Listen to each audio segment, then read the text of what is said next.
تو اللہ سبحانہ تعالیٰ فرماتے ہیں یا ایھا الذین آمنو، اے لوگوں جو ایمان لائے ہو، تمہارے ایمان کا تقاضا یہ ہے لا تقتلوا الصید، نہ تم قتل کرو شکار کو، یعنی خشکی کا شکار تم نہیں کر سکتے، وانتم حرم، حالانکہ تم حالت احرام میں ہو یا اس حال میں کہ تم حدود حرم میں ہو۔ ومن قتلہ، اور جس نے قتل کیا اس کو، منکم، تم میں سے یعنی اہل ایمان میں سے، جس نے احرام پہنا ہوا ہے یا وہ حدود حرم میں ہے، متعمدن، جان بوجھ کر، یعنی پوری انٹینشن کے ساتھ، پوری نیت کے ساتھ، جان بوجھ کر، فجزاء، تو بدلہ ہے، مثل، مانند اس کے، ما قتل، جو اس نے قتل کیا، من النعم، چوپایوں میں سے، فجزاء، تو بدلہ ہے یعنی کفارہ دینا ہوگا، مثل ما قتل من النعم، مانند اس کے جو اس نے قتل کیا چوپایوں میں سے، جو اس نے شکار کیا ہے اسی لیول کا چوپایا اب کفارے میں دینا ہوگا۔ نعم میں اونٹ، گائے، بکری اور بھیڑ شامل ہے۔ تو اب ایسے شخص کو کفارہ دینا ہوگا، اسی جیسا جانور کفارے میں دینا ہوگا جس درجے کا شکار اس نے کیا ہے۔ جیسے اگر کسی نے ہرن کا شکار کیا ہے تو آپ دیکھیں تو ہرن سے ملتا جلتا نعم کون سا ہے؟ گائے۔ تو اب اس کو کفارے میں گائے دینی ہوگی۔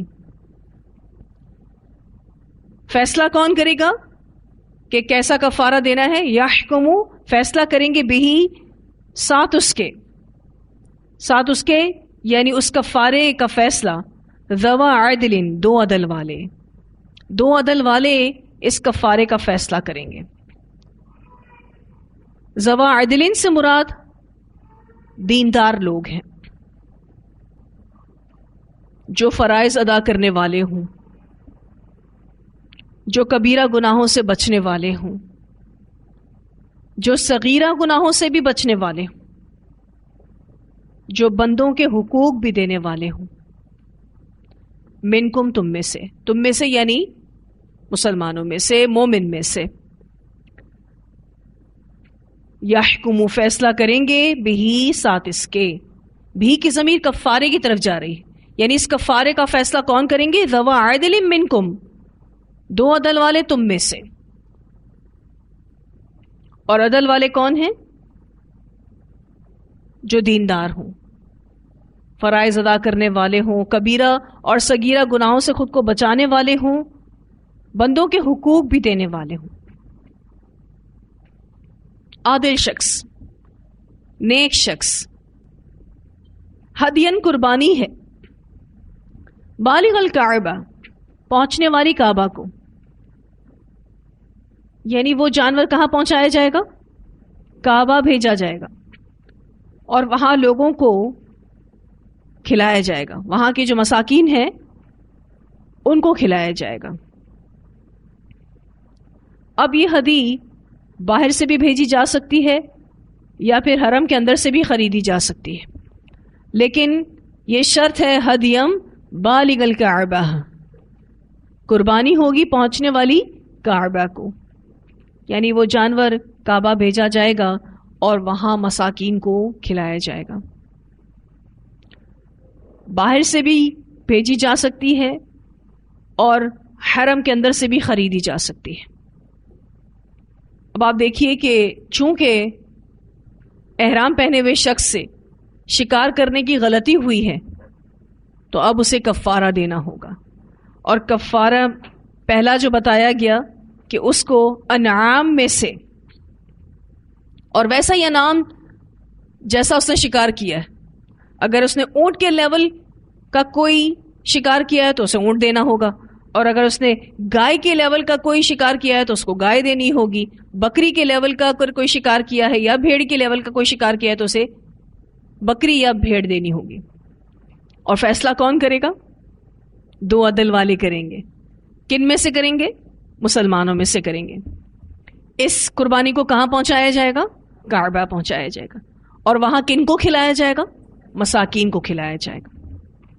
او یا، اب یہاں پر او کا لفظ آ گیا ہے، یعنی تخیر دیا جا رہا ہے، آپشنز دیے جا رہے ہیں.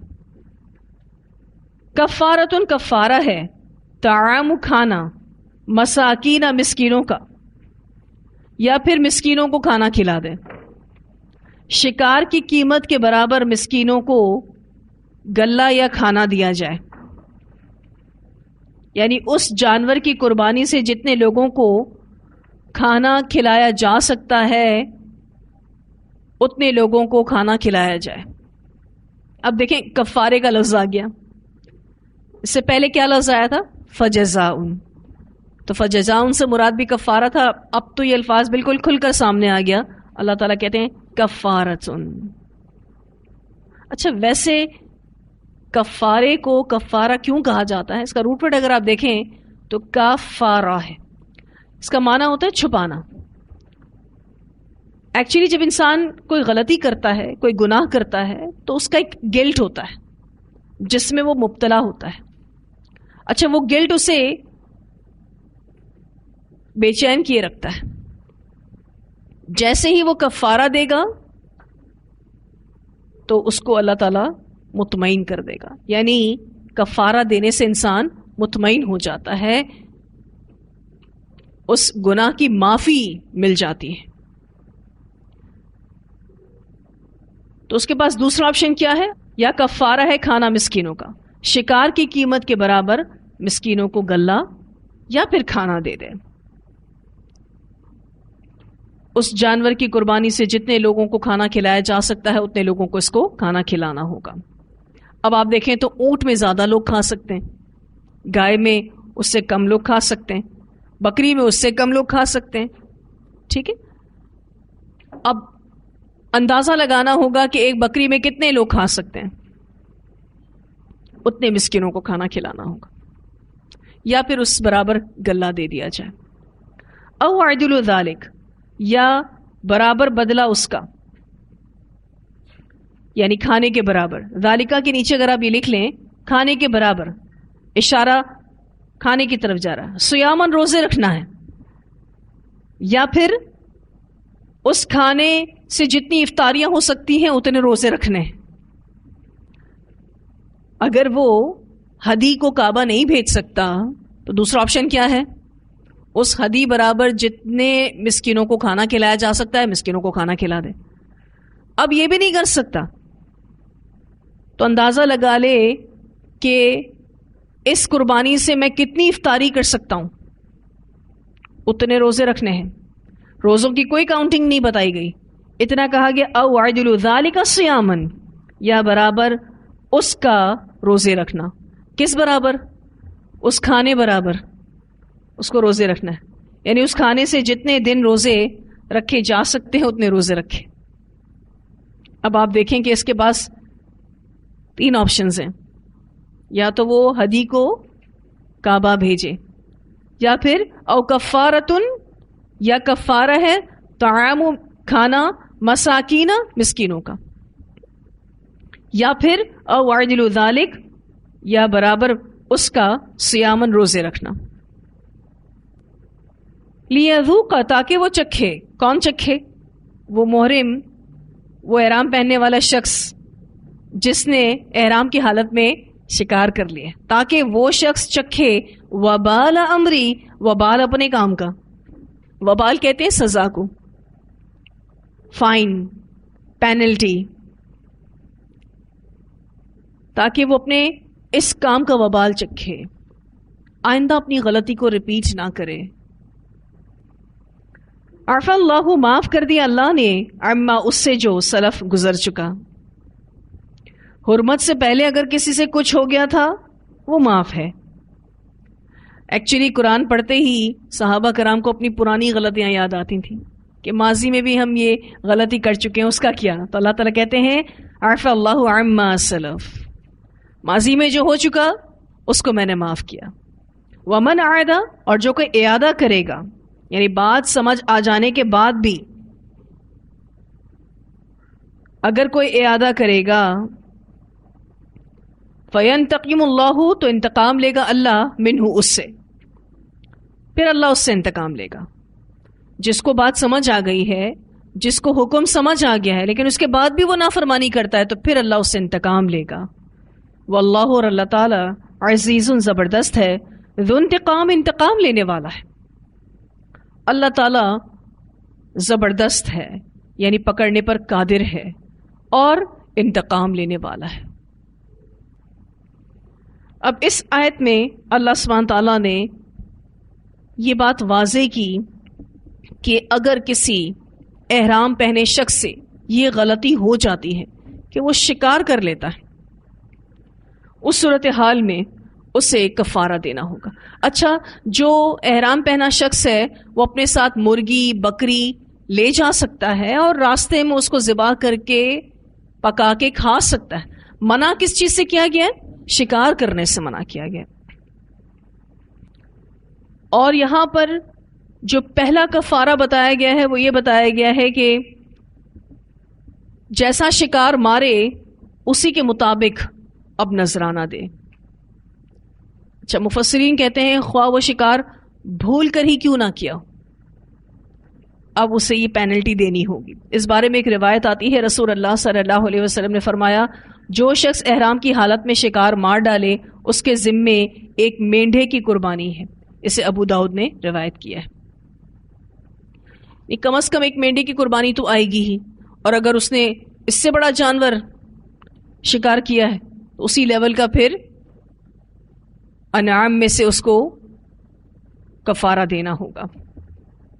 اب دو معتبر اور منصف مزاج لوگ یہ فیصلہ کریں گے کہ کون سا جانور اس شکار کردہ جانور کے بدلے میں اس کی جنس اور اس کی قیمت کے برابر ہے. یہ دو معتبر اور منصف مزاج کسے کہتے ہیں؟ عادل شخص، عدل کرنے والا، وہ فیصلہ کریں گے. اور دو لوگ فیصلہ کریں گے تاکہ صحیح فیصلہ ہو. اور اس جانور کو کعبہ لے جایا جائے گا، وہاں ذبح کیا جائے گا اور وہیں کے مساکین کو کھلایا جائے گا. کفارہ دینے والا اس میں سے کچھ نہیں کھا سکتا. جس نے کفارہ دیا ہے وہ اس میں سے کچھ نہیں کھا سکتا. دوسرا آپشن اس کے پاس کیا ہے کہ جانور کی قیمت کے برابر گلہ لے کر مسکینوں میں بانٹ دے یا پھر مسکینوں کو کھانا کھلا دے. ٹھیک ہے. اور اگر وہ جانور والا کفارہ ادا نہیں کر سکتا اور مسکینوں والا کفارہ بھی ادا نہیں کر سکتا تو اب اسے روزے رکھنا ہوں گے جتنا اس کھانے سے وہ افطار کر سکتا ہے. اب ایک بکری میں بالفرض 10 سے 12 کلو گوشت نکلتا ہے. اب ایک شخص اس سے کتنی افطاریاں کر سکتا ہے؟ ہر شخص کے کھانے کی مقدار فرق ہے، اس حساب سے اندازہ لگانا ہوگا. ہو سکتا ہے 1 مہینے کے روزے بھی ہوں، ہو سکتا ہے 15 روزے بھی ہوں. جس حساب سے اس کی خوراک ہے اس حساب سے اس کے روزے بنیں گے. پھر انسان اندازہ لگاتا ہے اور کچھ اضافی بھی روزے رکھتا ہے تاکہ کوئی کمی نہ رہ جائے. کچھ مفسرین کہتے ہیں کہ یہاں چونکہ جان بوجھ کر شکار کرنے والے کے لیے کفارہ بتایا گیا ہے، اسی لیے اگر جو غلطی سے شکار کر لے تو اس پر کفارہ نہیں ہے. لیکن کچھ مفسرین کہتے ہیں کہ نہیں، کفارہ تو دینا ہوگا چاہے وہ غلطی سے ہی کیوں نہ شکار کر بیٹھے. بہتر ہے کفارہ دے دیا جائے کیونکہ احرام کی حالت میں شکار کرنا حرام ہے، نہیں کر سکتے. سوال یہ پیدا ہوتا ہے کہ اللہ تعالیٰ نے احرام کی حالت میں اتنی سخت پابندی کیوں لگائی ہے، اور جو اس پابندی کے خلاف جائے گا اس کو اتنی سخت سزا کیوں دی ہے؟ کیا حکمت ہے اس کی؟ اس کی حکمت یہ ہے کہ احرام ایک طرح کا یونیفارم ہے، اور جو بھی یہ یونیفارم پہنے گا اس کے لیے لازم ہے کہ وہ اس کا احترام کرے، کوئی نافرمانی نہ کرے. کیونکہ یونیفارم پہن کر رسپانسبلٹی اور بڑھ جاتی ہے. دیکھیں اللہ تعالیٰ نے عام حالت میں شکار کرنے سے منع نہیں کیا، لیکن خاص حالت یعنی احرام کی حالت میں شکار کرنے سے روکا ہے۔ تو اللہ سبحانہ تعالیٰ یہاں یہ سمجھانا چاہتے ہیں کہ کچھ خاص حالتیں ہوتی ہیں جس میں ہمیں ہمارے رویے، ہمارا عمل اور ہماری حالت ٹھیک ہونی چاہیے۔ مثلا اگر کوئی عورت حجاب پہن کر سڑک پر بھاگے تو کیسی لگے گی؟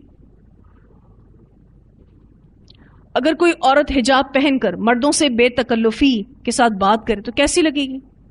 اس نے ایک یونیفارم پہنا ہوا ہے نا، ایک شعار اپنایا ہوا ہے اپنے اوپر دین اسلام کا، پھر وہ اس کے خلاف کرے تو کتنی بڑی نافرمانی ہے۔ تو کچھ پابندیاں یعنی لیمیٹیشنز معنوی ہوتی ہیں اور کچھ حسی ہوتی ہیں، جیسے کہ آپ جو حجاب پہنتے ہیں نا، یہ حسی پابندی ہے، باقاعدہ ایک لبادہ جو آپ اوڑھتے ہیں اسلام کا، لیکن پھر اس حجاب سے ریلیٹڈ کچھ مانوی پابندیاں بھی ہیں۔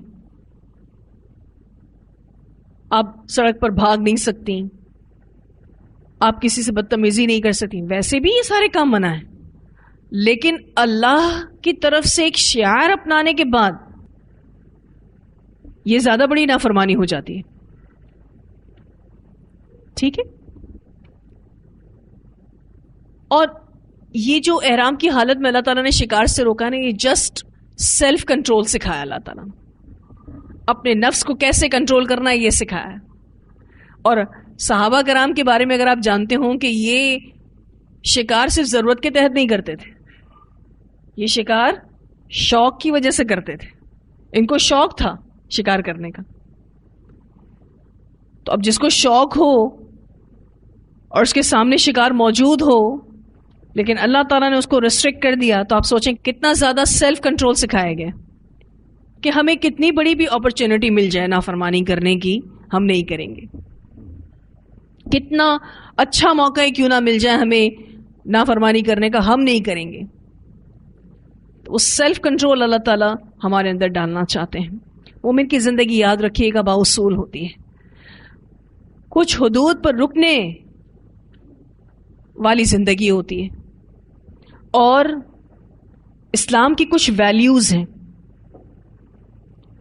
جن کو ہمیں آنر کرنا چاہیے، جن کو ہمیں عزت دینی چاہیے۔ جب ہم ان عزتوں کو پامال کرتے ہیں تو خود بھی رسوا ہوتے ہیں اور دین کو بھی رسوا کرتے ہیں، تو سزا بہت بڑی ہے۔ اللہ تعالیٰ دیکھیں کیا کہہ رہے ہیں، وَمَنْ عَادَ فَيَنْتَقِمُ اللَّهُ مِنْهُ، جو کوئی بھی اعادہ کرے گا اللہ اس سے انتقام لے گا، وَاللَّهُ عَزِيزٌ ذُو انتقام، بہت سخت الفاظ ہیں۔ تو مومن کی زندگی بڑی بااصول ہوتی ہے، وہ خود کو حدود پر روک کر رکھتا ہے، وہ اسلام کی جو ویلیوز ہیں اس کو آنر کرتا ہے، اس کو عزت دیتا ہے۔ اب سوال یہ پیدا ہوتا ہے کہ اگر کسی احرام پہنے ہوئے شخص نے شکار کیا ہے تو کیا اس کو کھا سکتے ہیں؟ تو دیکھیں، احرام پہنا ہوا شخص بھی نہیں کھا سکتا اور کوئی اور بھی نہیں کھا سکتا، یہ جانور مردار کے حکم میں چلا جاتا ہے۔ حالت احرام میں خشکی کا شکار کرنا حرام ہے، جو کہ ہم نے اس آیت میں پڑھا۔ اگر کوئی حالت احرام میں شکار کرتا ہے تو اس کا کھانا سب کے لیے حرام ہے،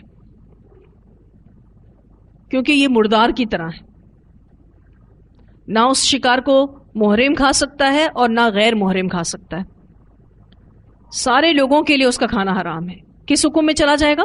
مردار کے حکم میں چلا جائے گا، مردار حرام ہے نا ہم پر، تو اس حکم میں چلا جائے گا۔ اور جو مستند عالم ہیں وہ یہ کہتے ہیں کہ محرم ارادتاً یہ شکار کرے یا غلطی سے شکار کرے، دونوں صورتوں میں سے یہ کفارہ ادا کرنا ہے۔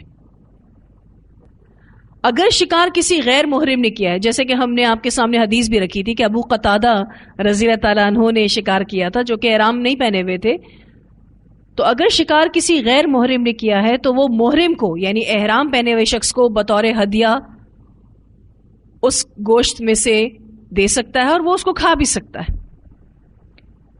لیکن اگر کسی غیر محرم نے کسی محرم کے لیے شکار کیا ہے تو پھر یہ کھانا جائز نہیں ہوگا.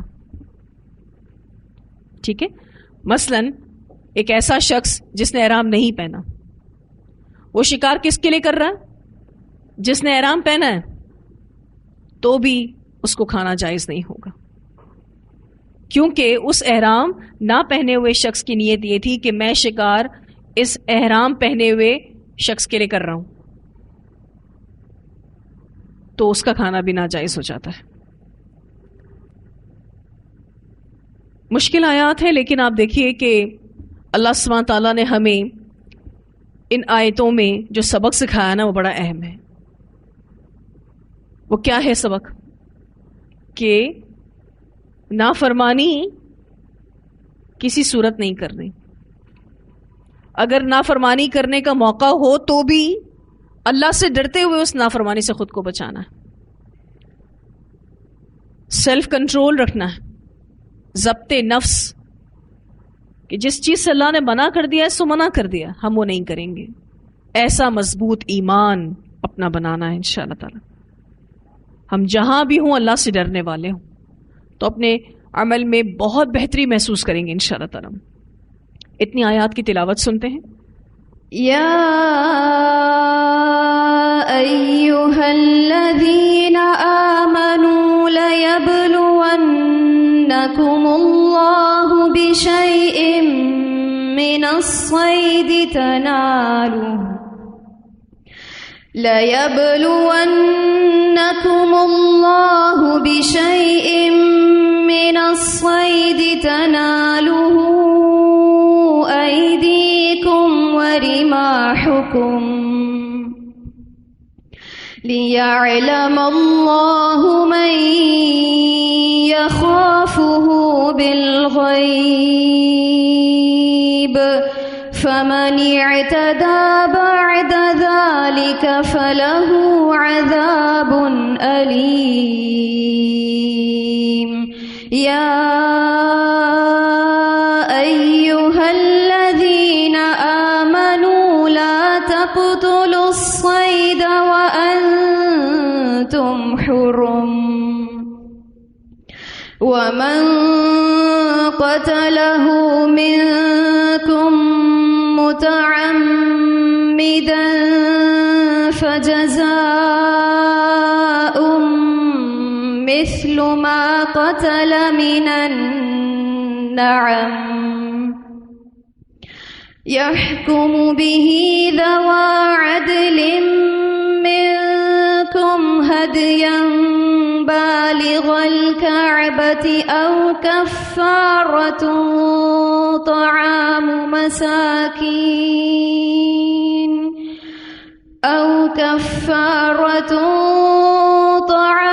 مساكين أو عدل ذلك صياما ليذوق وبال أمره عفى الله عما سلف ومن عاد فينتقم